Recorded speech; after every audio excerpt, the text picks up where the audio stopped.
Commercial ছবি, commercial ছবি বাংলায় ভীষণ হওয়া দরকার, কারণ কমার্শিয়াল ছবির উপরে বাংলা বাজারের হিসেব নিকেশটা নির্ভর করে। দেবদার সাথে আবার এত বড়, হ্যাঁ, মিঠুনদার সঙ্গে জীবনে প্রথম ছবি। দেবের সঙ্গে তো আগে ছবি করেছি আরশিনগর, যদিও ফ্রেম শেয়ার করিনি, কিন্তু মিঠুনদার সঙ্গে ছবি করার খুব ইচ্ছে ছিল, কারণ মিঠুনদার আমি মারাত্মক fan. Hey guys, welcome to my channel. আমি মোরাজার। এখন আমরা সঙ্গে পেয়ে গেছি অভিনয়ের ইনস্টিটিউট বলা হয় যাকে, আমাদের সবার খুব পছন্দের অপরাজিতা আড্ডদিক ম্যাডামকে। কেমন আছেন? প্রথমে ভালো আছি।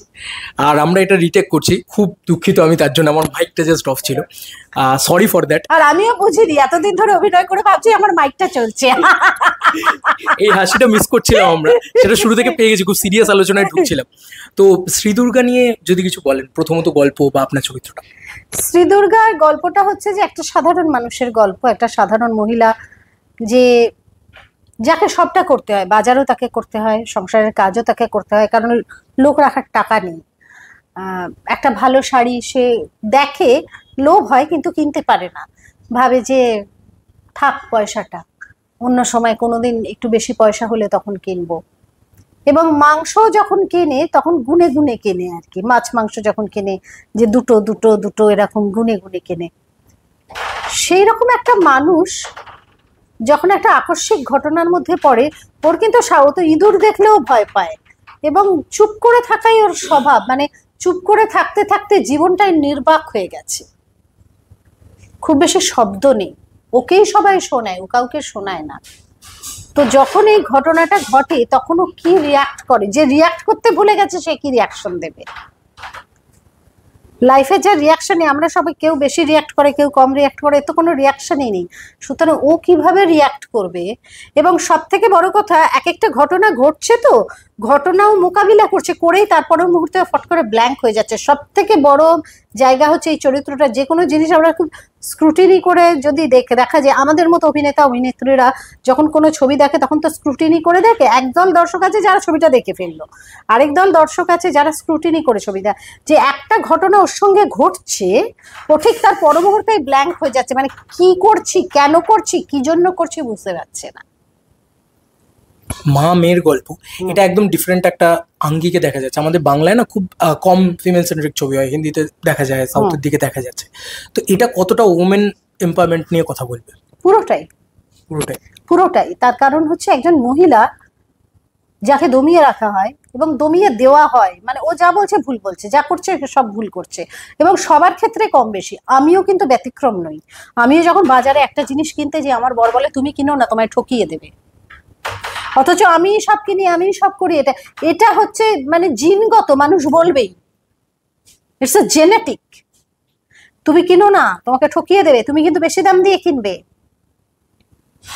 সুতরাং এর ক্ষেত্রেও সেটা ব্যতিক্রম নয়। ওকে সবসময় বলা হয় তোমার জন্য হলো, তুমি বেশি চালাকি করতে গেছো, তুমি এই করছো।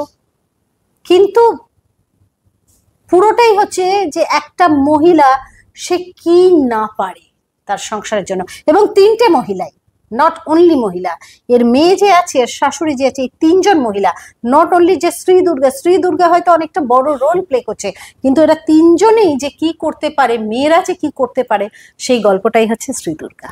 আচ্ছা, এই ধরনের ক্ষেত্রে এখন আপনি তো অনেক ধরনের চরিত্র করে ফেলেছেন, নানান ধরনের অভিনয় শেডস দেখিয়ে দিয়েছেন, তখন একটা নতুন পরিচালক যখন আপনার কাছে আসে, কিভাবে আপনি রাজি হন এই ছবিটার জন্য? না, সন্দীপের সঙ্গে তো আমি বহু কাজ করেছি, সন্দীপ প্রোডাকশন করেছে, আমি কাজ করেছি, সন্দীপের ডিরেকশনে কোনোদিন কাজ করিনি। এবার সন্দীপ যখন বললো যে আমি ছবি করবো, এরকম একটা স্ক্রিপ্ট ভেবেছি, এবং আমাকে যখন শোনালো তখন এটা ওয়েব করবে ভেবেছিল, এবং স্ক্রিপ্টটা অনেক বড় ছিল, ভায়োলেন্স অনেক বেশি ছিল। তখন আমি বললাম না, আমাকে নিও না, কারণ আমি ভায়োলেন্ট ছবিই দেখতে যাই না, আমার প্রচণ্ড ভয় লাগে। আমি যেরকম কাশ্মীর ফাইলস দেখিনি, আমি অনেক ভালো ভালো ছবি থেকে আমি বঞ্চিত হই, আমি অ্যানিমেলস দেখিনি, এইসব ছবি আমি দেখতে পারি না। সুতরাং আমি নিজে পাঠ করতেও আমার কীরকম একটা রিয়াকশন হয় ভেতরে, কারণ অভিনয় যখন করি আমি তো অভিনয় করতে জানি না, আমি ওই চরিত্রটা, তার একটা ইম্প্যাক্ট আমার মধ্যে থেকে যায়। তখন বললো যে তুমি যদি না করো তাহলে এই ছবিটা আমরা করব না, তাহলে আমাদের অন্য ভাবনা চিন্তা আছে, আমরা অন্য কাজ করব, কিন্তু ছবি করলে বা সিরিজ করলে আমরা তোমাকে নিয়ে এই কাজটা করব। তারপরেও ডিসাইড করলো যে এটাও সিনেমা করবে, এবং ও সেই অনুযায়ী স্ক্রিপ্টটাকে সাজালো। সাজিয়ে আমাকে যখন শোনালো তখন দেখলাম স্ক্রিপ্টটা অনেক নাম হয়েছে আগের থেকে। আর তখন আমি বললাম যে ঠিক আছে আমি একবার চেষ্টা করে দেখতে পারি। তারপরে স্ক্রিপ্ট রিডিং হলো, আরও স্ক্রিপ্টটা ব্রাশ আপ হলো, অনেক কিছু হলো, তারপরে আমরা শুটিং করলাম। আচ্ছা, এই যে অ্যাকশন করা, এটাতে তো আমি খুব একটা দেখিনি আপনাকে, প্রথমবারের জন্য ওরম ভাবে অ্যাকশন ইত্যাদিতে দেখলাম ট্রেলারের ভিতরে, সেটার অভিজ্ঞতাটা খানিকটা। আরে বাবা, মানে আমি লাস্ট 3টে ছবিতেই যা অ্যাকশন করলাম, আমি আমার খালি মনে হচ্ছিল এই কাজগুলো কেন আমার 20-25 বছরে এলো না। তখন তো আমি আরো মুন্সিয়ানার সঙ্গে করতে পারতাম, যদি আমার 20-25 বছরে আমি এই রোলগুলো পেতাম, তাহলে একে তো মানে এই যে অ্যাকশন, এই যে সমস্ত কিছু, আমি তো অন্য লেভেলে নিয়ে যেতে পারতাম। এখন তো কিছুটা হলেও হাঁটুতে ব্যথা আছে বা এই ধরনের প্রবলেম আছে, বাট এটা কিন্তু ইউনিক লাগছে যে আপনার এই যে অ্যাকশনটা একটা অন্যরকম। তো আমার মনে হয়েছে যে এতই অ্যাকশন, এতই মারামারি, এতই কাটাকাটি, তো এগুলো ছোট বয়সে আয়। হ্যাঁ, ছোট বয়সে আয়, এই বয়সে কেন? ছোট বয়সে এলে তো আরো ভালো করতে পারতাম। তখন কিন্তু আসেনি, তখন কিন্তু 20-25 বছর বয়সে, তখন খালি সিরিয়ালই করছি সিরিয়ালই করছি। এই আমার যে 47-48 বছর বয়সে এই ছবিগুলো করা তো ভেরি চ্যালেঞ্জিং হয়ে যায় না? It's very challenging. সেটা আমরা দেখতেও পেয়েছি, প্রথমবারের জন্য বেশ ইউনিক লেগেছে। আচ্ছা, শ্রী দুর্গা ছবির নাম, আর দুর্গাপুজোয় আমরা দেখলাম অনেকগুলো ছবি এসেছিল, তো সেই সময় প্লেসমেন্ট নয় কেন, কখনো মনে হয়েছে এটা হল পাবে না বলে? ওই মারামারিতে ওই দৌড়ে পারবে না বলে তখন রিলিজ করেনি। কারণ তখন তো অনেকগুলো বড় ছবির লড়াই ছিল, এবং বড় ছবির মধ্যে এই ছবিটা সত্যি হল না পেলে, হল পেলে যেটুকু সম্ভাবনা থাকবে ছবিটা ভালো হবার বা মানুষের দেখার, হল না পেলে তো সম্ভাবনা অনেক কমে যাবে না, সেই জন্যই হয়তো প্রডিউসার রিস্ক নেয়নি। আচ্ছা, এই ক্রিসমাসে আপনার প্রজাপতি 2 আসছে, সেটা নিয়েও মানে পাবলিকের প্রচন্ড এক্সাইটমেন্ট, আর বেশি করে এক্সাইটমেন্ট কারণ আপনাকে এই ধরনের চরিত্র খুব পছন্দ করে লোক। তো ওটা নিয়ে কিছু বলুন, মিঠুন দা দেবদার সাথে আবার এত বড়। হ্যাঁ, মিঠুনদার সঙ্গে জীবনে প্রথম ছবি। দেবের সঙ্গে তো আগে ছবি করেছি আরশিনগর, যদিও ফ্রেম শেয়ার করিনি, কিন্তু মিঠুনদার সঙ্গে ছবি করার খুব ইচ্ছে ছিল, কারণ মিঠুনদার আমি মারাত্মক ফ্যান। আমরা যখন ক্লাস 7-এ পড়ি, 7-এ না 8-এ পড়ি, তখন একবার ডিস্কো ডান্সার দিল, তার জানো তো টিভিতে। ও তখন তুমি জন্মাও। না, তখন কি হলো, মানে সারা ওয়েস্ট বেঙ্গলে কোনো স্কুলে কোনো স্টুডেন্ট যায়নি, এটা রেকর্ড হয়েছিল। এবং মিঠুনদার আমি অস্বাভাবিক ফ্যান, এবং আমাদের পাড়ায় থরে থরে খালি মিঠুন ঘুরে বেড়াতো, সবাই মিঠুনদার মতো চুল, মিঠুনদার মতো সাজ, মিঠুনদার মতো এরকম, মানে স্টাইল আইকন ছিল মিঠুনদা। তো আমার জীবনে ইচ্ছে ছিল যে একটা মিঠুনদার সঙ্গে কাজ করবো। এই অফারটা যখন এলো, তখন আমি আমাকে অতনুদা বললেন যে দেখ, তুই যে ধরনের চরিত্র করিস, মানে যে কোনো ছবিতে তুই তো অনেকটা জুড়ে থাকিস, এখানে তো সেইটা সেরম ভাবে জায়গাটা হয়তো নয়।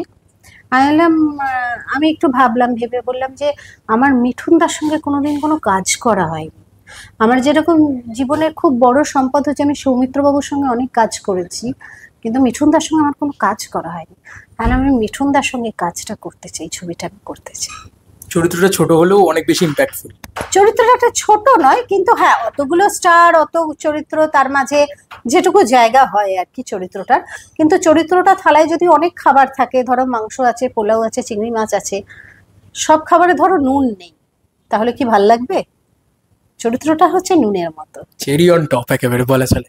আচ্ছা, আমরা শ্রী দুর্গায় ফিরে আসি। এই ছবিটা যখন বানাচ্ছেন বা যখন করছেন, নতুন প্রযোজক, নতুন একটা ডিরেক্টর, পুরো একটা সেট আপটা তো এরকম থাকে, তখন এই যে বড় বড় ছবিগুলো হয়, আপনি যে পার্ট ছবির, ধরুন জেনারেশন আমি যে ব্যাকটা পাচ্ছে, সেই ব্যাকটা তো এই ধরনের ছবি খুব একটা পায় না।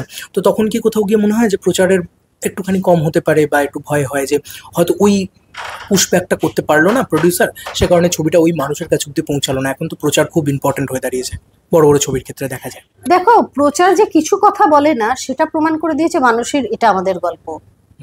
শূন্য প্রচার ছিল, আর 42 ডিগ্রি গরম না 45 ডিগ্রি গরমের মধ্যে লোকের লাইন দিয়ে সিঙ্গেল স্ক্রিনে ছবিটা দেখেছে।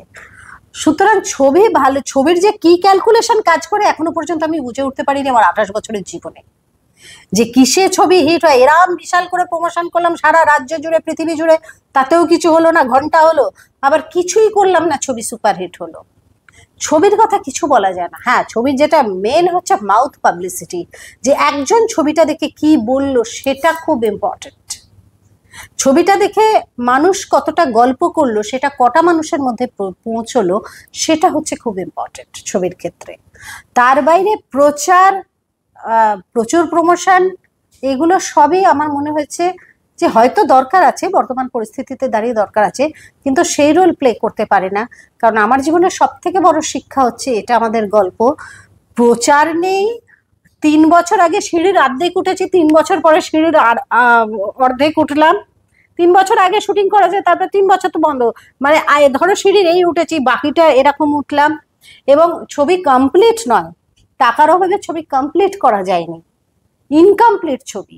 সেটা যদি ওই লেভেলে যেতে পারে, এবং একটা কেউ ছবিটার কোনো পাবলিসিটি করেনি, কারণ সবাই হেসেছিল সেই সময়, যেটুকু প্রেস ডেকে প্রমোশন হয়েছিল, সেই ছবি যদি ওই জায়গায় যেতে পারে, তাহলে প্রচার ছাড়া যে কোনো ছবি ভালো হলে এক জায়গায় যেতে পারে। এবার চলে আসি আপনার অডিয়েন্স, আপনার থ্রিলার করা, আপনি বললেন অনেকগুলো কমার্শিয়াল ছবি বা অ্যাকশন ছবি করছেন, তো সেক্ষেত্রে এই চুজটা করা কেন, এই পাতটা এই দিকটায় আসা কেন? একরকম চরিত্র তো অনেক করে নিলাম, এবার একটু অন্য কিছু এক্সপেরিমেন্ট করি। কখনো দর্শক হারাতেও ভয় করে না?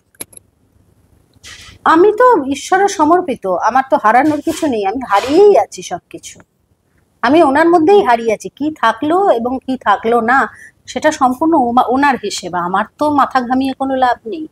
থাকার হলে থাকবে, না থাকার হলে আমি বুঝবো যে হয়তো কর্ম শেষ হয়ে গেছে, সেটাও ওনার হিসেবে। আমি আমি হারানোর ভয় করে কি করবো? আমি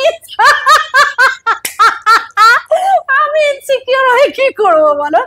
আমার কাজ হচ্ছে কাজ করা, মন দিয়ে কাজটা করা। সেটা আমি কতটা দক্ষতার সঙ্গে করতে পারলাম, কতটা 100% দিলাম, সেটা হচ্ছে বড় কথা। তারপরে বাকিটা জনসাধারণের বিচার, ওপরওয়ালার বিচার, তার একটা হিসাব কিতাব আছে, সে নিয়ে আমার কোনো, আমি অ্যাকাউন্টেন্সিতে খুব খারাপ।